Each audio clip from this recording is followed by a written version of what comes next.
culture within a locker room. You've been in a lot of locker rooms, been an athlete.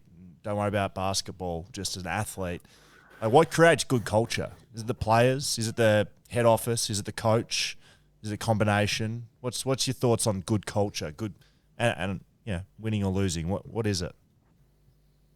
I guess the best teams I've been on, the front office and coaches provide somewhat of a structure, and then the players police it.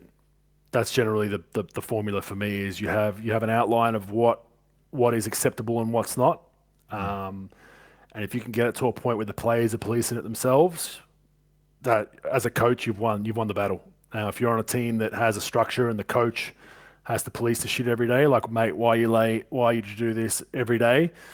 That team won't be worth shit. It won't go anywhere, right? So I think that's the formula, in my opinion. And by what the do's and don'ts are for me, it's be on time, if not early. If you make a mistake, put your hand up, take your medicine and get on with it. Don't lie. Don't make excuses. Just try to be professional for the most part. If it means going to physio, don't be late for your physio. If it means, you're on a rehab schedule, you need to do X, Y, Z, do it. So, all the good teams like the Warriors, even the Kings for a couple of years there, we had great groups that just policed it themselves. The coach didn't even have to discuss it. Like, the coach would just come in after it's already been handled, whether it be fine systems that we had, whether it be, we had our own tribunals. In the Sydney Kings, we had our own tribunals, so you could appeal a fine. Nice. And the players were the adjudicators. So who was the fine master? Who was the fine master at a few of your teams?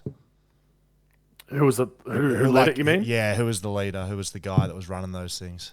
Oh, in Sydney, it was myself and Daniel Kickett were probably the ones that led it. But we had, you could appeal it. So, if you were late for a bus, we'd have to do stipulations. So if it was 4:00 team meeting at 4:00 is late, and we'd have to go to iPhone time because athletes are clever. Some guys would be like, my Android says 3:59, or my watch says this. So we have to put in every little detail because someone's going to find a loophole.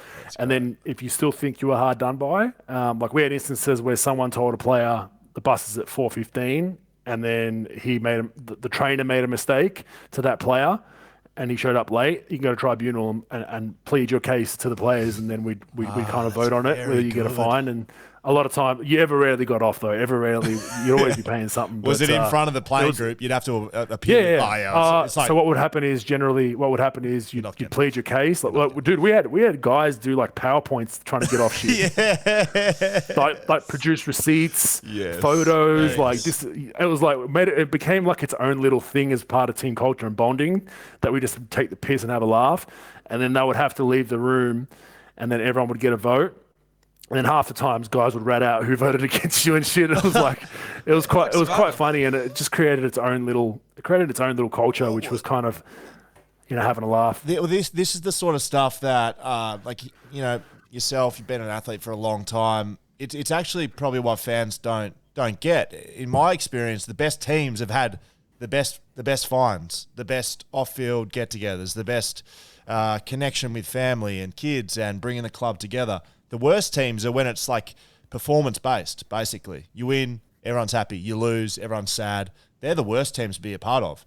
The best teams are when the culture is driven by the players, and you have, I wish I had spoken to you 5 years. I was fines master for the last 4 years of my career, and if I had have run an appeals, oh my God, an appeals session, wow, it's incredible.